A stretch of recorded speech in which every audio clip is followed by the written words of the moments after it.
This is the story of a magical Maine Coon cat named Gandalf the Grey. Gandalf is the witch, Ilara's familiar. Gandalf gets a magic boost from his best friend's fur.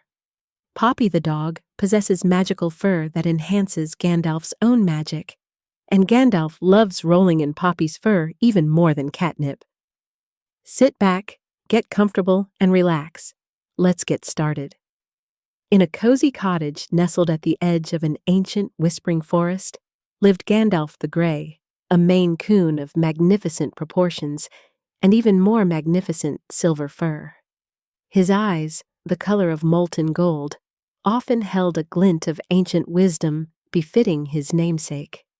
He was not just a beloved pet, but the devoted familiar of Ilara, the cottage's resident witch. Their bond was deep, woven with shared magic and silent understanding, though Gandalf's primary duties often involved napping strategically and offering profound purrs. But even a powerful familiar harbored a secret, a peculiar enchantment that held more sway over him than the finest salmon or the most potent catnip. It was the scent of Poppy, a happy-go-lucky, short-furred dog with patches of creamy white and warm tan from the neighboring cottage. Poppy herself was a picture of relaxed contentment, often found basking in the sun or gently dozing, utterly oblivious to the profound effect her discarded fur had on the venerable feline. The moment Gandalf caught a whiff of her, his silver fur would ripple with a subtle tremor. His majestic calm would dissolve into an undignified frenzy. He'd purr like a miniature rumbling storm cloud, eyes half-closed in ecstasy as he rolled, twisted, and rubbed himself vigorously into the fragrant strands. He'd knead the air with his huge paws, a blissful smile stretching his whiskers, soaking up every molecular essence of Poppy. It was a transformation from a wise wizard to a giddy, scent-drunk kitten. He loved it better than anything. The magic wasn't just in the scent, it was in the absorption. As Gandalf soaked in Poppy's fur, the ethereal energy of her boundless joy and unwavering loyalty transferred to him, imbuing him with new, incredible powers. The gift of unseen movement. He could move with an almost impossible stealth, a whisper through the air, capable of navigating even the most cluttered rooms or dens of mythical beasts without disturbing a single item, appearing and disappearing as if he were part of the shadows themselves. Aura of unbreakable bond. He radiated a subtle aura that fostered understanding and goodwill. Animals would instinctively trust him, and even the most stubborn humans found themselves inexplicably drawn to his quiet presence. Enhanced sensory perception, joyful resonance. His already keen senses sharpened, allowing him to perceive emotional vibrations, particularly those of happiness or distress, and follow the lingering resonance of joy or fear, even across vast distances. The sight beyond the veil. The tan patches in Poppy's fur granted him fleeting visions into other realms or dimensions, glimpses of forgotten lands or potential threats. The speed of the zephyr. The white fur bestowed upon him incredible bursts of speed and agility. The voice of understanding. His communication extended to beings of myth and legend. Mind weave. Telepathy and mind control. With a direct focus of his golden eyes, Gandalf could project his thoughts into the minds of others for silent communication. In dire need, he could subtly sway the will of lesser creatures, or influence crucial decisions, always with benevolent intent. One crisp autumn morning, a sudden distress rippled through the cottage. Ilara, Gandalf's witch, paced anxiously, her usually calm demeanor frayed. "Oh, Gandalf," she sighed, her gaze sweeping the room. "Grandmother's locket. It's gone. I've looked everywhere. It holds such memories for her, a piece of starlight from her youth."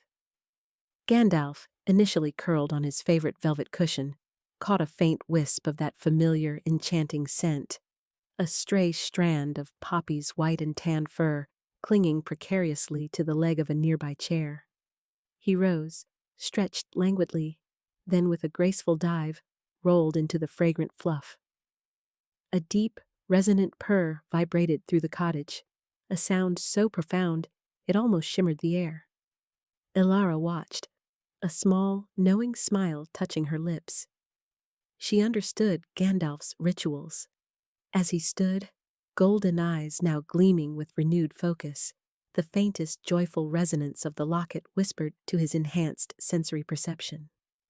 It was faint, almost a memory of happiness, vibrating from a hidden corner. "It is nearby, Ilara," Gandalf projected directly into her mind with a soft pulse of mind weave. "A place you would not expect to look, but a place of quiet observation." Ilara paused, her brow furrowing in thought. "Quiet observation? What do you mean, old friend?" she murmured, rubbing behind his ears. Gandalf then noticed a small, plump field mouse, usually quite skittish, darting from behind the grandfather clock. The mouse seemed agitated, almost pointing with its nose. "The mouse knows," Gandalf sent telepathically to Ilara, and the locket sings from its hiding place.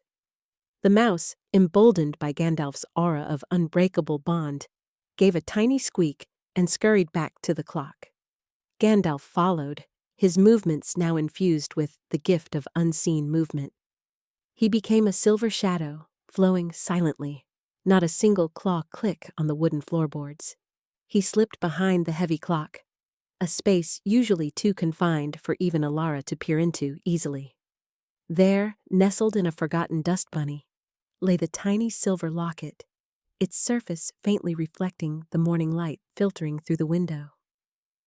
It had likely been dislodged by a vibration or a clumsy dusting, falling into a space where it mimicked the quiet stillness of the clock. Gandalf nudged it gently with his nose, then, with a small, focused exertion of mind weave, he sent a distinct image into Ilara's mind, behind the great time teller. Ilara's eyes widened. "Behind the clock? Why, I never would have thought—" She moved swiftly, bending down, and gasped as her fingers closed around the cool metal of the locket. "Oh, Gandalf! My clever, clever boy, how did you ever—" Gandalf simply offered a majestic slow blink, his golden eyes conveying volumes of wisdom. He rubbed against her leg, the lingering magic of Poppy's fur making him feel capable of anything. The immediate crisis was averted, the small, treasured item returned. Later that week, Gandalf, still carrying a faint shimmer of Poppy's magic, perceived a deep, quiet sadness emanating from the old oak tree outside, a subtle intervention for another day, another story. For Gandalf, the Grey knew that while epic quests saved realms, it was the quiet acts of heroism, born from the simple magic of a dog's fur, that truly mended the world, one purr at a time. And sometimes, it just took a keen nose and a powerful mind to find a lost treasure.